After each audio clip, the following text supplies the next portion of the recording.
Halo sahabat MP, ketemu lagi dengan saya, Kak Riki. Kali ini kakak mau ngebahas mengenai sifat koligatif larutan. Yuk kita mulai.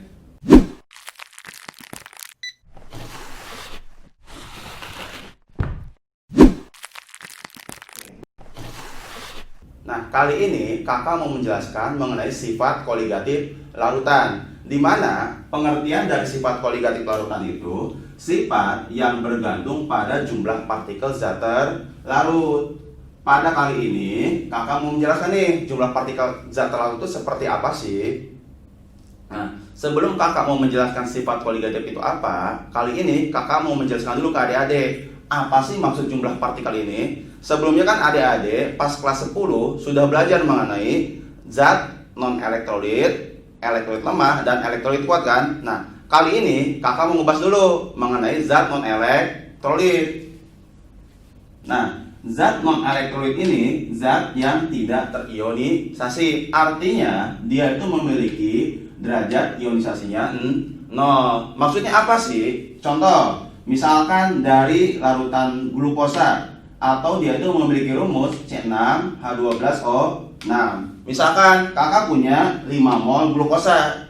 Tiap 1 mol glukosa kakak simbolkan dengan bulatan warna hitam. Artinya ketika kita memasukkan 5 mol glukosa, ya sudah, di sini tetap ada 5 mol glukosa.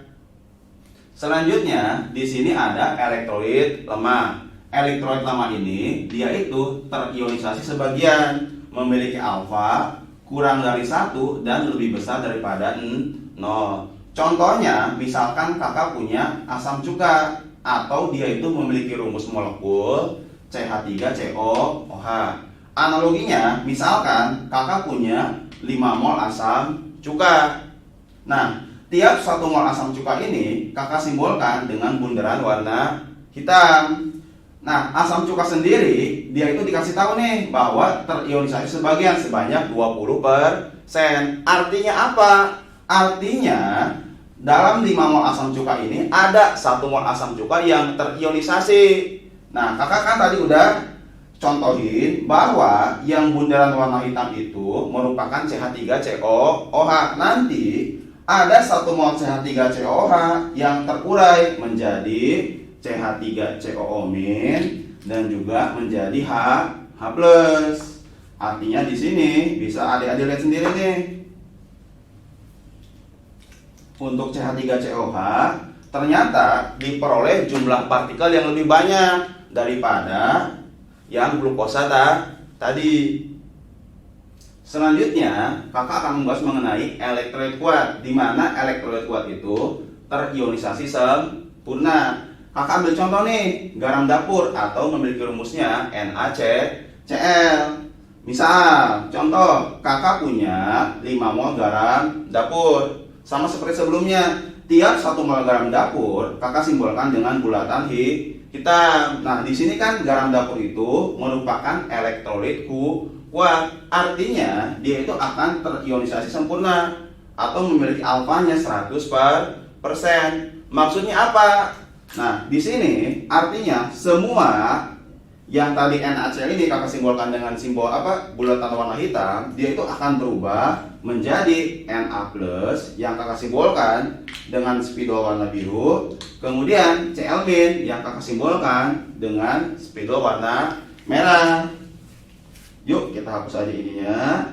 Berarti nanti tiap 1 mol NaCl ini akan terurai menjadi Na-nya, berarti jumlahnya jadi ada di 5.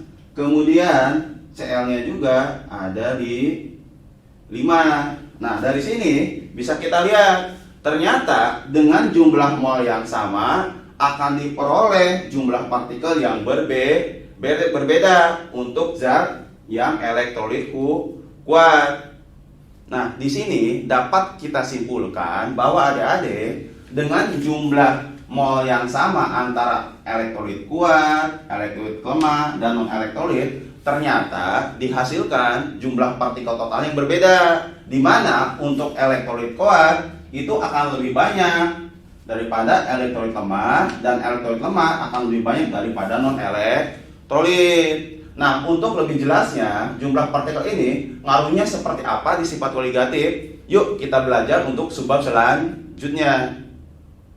Nah, sifat koligatif larutan yang pertama yang akan kita pelajari itu mengenai penurunan tekanan uap larutan. Sebelum kita tahu penurunan tekanan uap larutan apa sih, kita pelajari dulu nih pengertian tekanan uap itu apa. Nah, tekanan uap itu tekanan suatu uap yang diberikan pada kesetimbangan dengan fasa bukan uapnya. Maksudnya apa sih? Nah, di sini kakak mau menggambarkan suatu analoginya. Nah, kali ini kakak menganalogikan, adik kan udah tahu pada saat SMP ataupun pada saat SMA kemarin, kalau misalkan ada zat yang wujudnya padat, molekul itu kan dempet-dempetan kan. Kalau yang wujudnya cair itu agak renggang. Kalau yang wujudnya gas, dia itu renggangnya lebih renggang lagi. Nah, di sini dalam wadah kakak ini punya air nih. Nah, air ini sebenarnya pada suhu berapapun itu akan mengalami kesetimbangan antara air yang berwujud cair dengan air yang berwujud gas. Jadi pada suhu berapapun itu pasti ada air yang akan menguap. Jumlahnya itu bergantung pada suhu dan luas permukaannya. Emang iya kak? Contoh misalkan adik-adik pengen menjemur pakaian. Nah, apakah adik-adik ketika menjemur pakaian ini lebih cepat di yang suhunya lembab atau misalkan di luar yang udaranya panas? Lebih cepat di yang udara panas kan? Artinya ketika dia dipanaskan, yang menguap itu akan jadi lebih banyak daripada yang tetap dalam keadaan cairnya. Contoh lagi, misalkan adik-adik mau menjemur pakaian nih, yang ketika dia direntangkan atau cuma ditaruh biasa aja, pasti yang lebih cepat itu yang ketika dia direntangkan kan? Karena kalau luas permukaannya makin luas, nanti yang menguap itu akan makin banyak. Nah, ketika air berkesetimbangan itu, nanti ini kan berkesetimbangan antara molekul yang berwujud cair dengan molekul yang berwujud gas. Nah, ketika dia berkesetimbangan ini, si uap ini itu akan memberikan tekanan pada permukaan cairannya. Karena yang menekannya itu uap, maka ini disebut tekanan uap. Kalau misalkan yang menekan yang fajar, bisa kita sebut itu sebagai tekanan fajar. Jadi di sini ada yang ngerti kan? Apa itu yang disebut tekanan uap? Jadi tekanan ini kita sebut sebagai tekanan uap. Tekanan yang diberikan oleh air yang berwujud gas ini pada permukaan cairnya. Nah, pada wadah yang kedua, kakak ini masih tetap punya air, tapi di sini ada molekul zat terlarutnya. Terus apa sih pengaruh molekul zat terlarut ini terhadap sifat koligatif ini? Nah, di sini kan tadi kakak sudah bilang kalau pada suhu berapapun itu air akan mengalami kesetimbangan antara yang berwujud cair dengan yang berwujud gas. Nah, pada larutan yang di sini udah terdiri dari air plus terlarut. Nah, di sini air juga itu pengen menguap nih menjadi yang wujudnya gas. Akan tetapi karena di sini ada partikel-partikel zat terlarut, itu akan menghalangi pergerakan molekul si pelarutnya. Artinya, kalau tadi yang contoh yang pelarut air murni saja, kakak contohkan di sini ada 1, 2, 3, 4, 5, 6 molekul nih. Nah, kalau ada zat terlarutnya, karena dia itu pergerakan yang terhalangi, jumlah molekul yang menguapnya itu jadi lebih sedikit. Misalkan kakak analogikan jadi 4 molekul nih. Artinya kalau misalkan jumlah partikel yang menguapnya jadi lebih sedikit, di sini otomatis tekanannya jadi naik agak turun adik-adik. Tekanannya pasti jadi turun kan? Nah, di sini artinya sifat koligatif ini dipengaruhi oleh jumlah partikel zat terlarut. Artinya kalau jumlah partikel zat terlarutnya di sini makin banyak, yang menguap jadi makin sedikit kan? Artinya yang memberi tekanan juga makin sedikit. Artinya nanti penurunan tekanan uap larutannya makin besar. Nah, secara matematis, adik-adik kan sudah tahu bahwa tekanan uap pelarut murni ini lebih besar dari tekanan uap si larutannya. Artinya, penurunan tekanan uap ini bisa kita rumuskan menjadi P P0 dikurangi P, di mana P0 itu merupakan tekanan uap dari si pelarut. Kemudian P ini merupakan tekanan uap si larutan. Nah, penurunan tekanan uap itu sama dengan fraksi mol si larut dikali dengan tekanan uap pelarut murninya. Dan juga tekanan uap pelarutan ini sama dengan fraksi mol si pelarut dikali dengan tekanan uap pelarut murninya. Untuk contoh soal lebih lanjutnya, yuk kita bahas. Contoh yang pertama, di sini ada contoh soal nih. Ditanya, tekanan uap jenuh air pada suhu 45 derajat Celcius adalah 42 mm Hg. Berarti kita tulis dulu yang diketahui. Tekanan jenuh uap air, berarti kita tulis dulu yang diketahuinya ada P0-nya nih sebesar 42 mm Hg. Nah, kemudian jika sebanyak 60 gram glukosa dilarutkan dalam 180 gram air, berarti sini diketahui massa terlarutnya itu sama dengan 90 gram. Kemudian massa pelarutnya ini diketahui 180 gram. Yang ditanyakannya itu nilai dari tekanan uap larutannya berapa atau nilai P-nya berapa.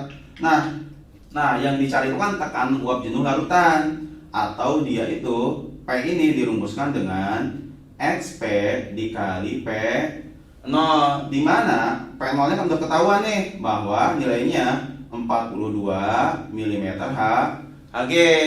Nah, yang akan kita cari ini nilai dari fraksi mol si pelarut. Kita tulis di sini ya, di mana fraksi mol pelarut ini sama aja dengan mol pelarut dibagi mol pelarut ditambah mol si terlarut ya. Nah, berarti mol si pelarut ini bisa kita cari nih dari massa si terlarut. Tinggal molnya itu kita pakai rumus massa per mR. Massanya kan 90. Kemudian mR dari si terlarutnya ini 180, berarti kita dapat 0,5 mol. Kemudian massa si pelarutnya ini kita bisa cari untuk molnya nih.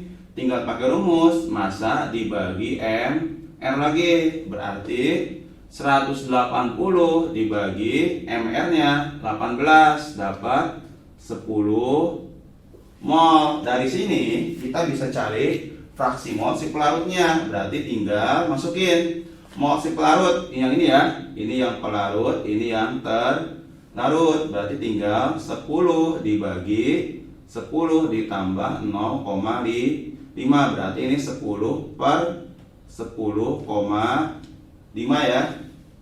Nah, tinggal kita masukkan ke sini nih. 10 dibagi 10,5. Berarti kan ini bisa kita coret nih. 42 dibagi 10,5 ini sebesar 4. Tinggal 4 dikali 10. 40. Berarti jawaban untuk tekanan uap jenuh larutan itu sebesar 40. Satuannya apa? Ini milimeter Hg ya adik-adik. Dia mengikuti satuan dari tekanan uap si pelarutnya. Oke, sampai sini dulu pertemuan kita. Sampai ketemu lagi di pertemuan selanjutnya.